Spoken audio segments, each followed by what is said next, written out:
Është koha për të marrë produktin e punës së një viti, por korrja e grurit nuk po sjell shumë gëzim për një pjesë të fermerëve në zonën Topoj Sema në Fier. Nuk ka grur si vjet. Unë jam 80 vjeç. Nuk ka grur. Kultivuesit thonë se çmimi i shitjes prej 30 lekësh për kilogram nuk u mbulon as shpenzimet, pasi pretendojnë se kostot e prodhimit vit pas viti janë shtuar. Patën të jetë 35-40 të jetë çmimi. Të la shpenzimet, të ngelet çik për vete. Plas makinën e 28, edhe thot, nuk edhe për shumë 25, kajtove.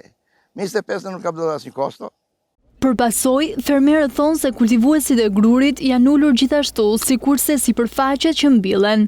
As 50%, 20-30% kaq, atë si ishte më para, kaq ka ngelur.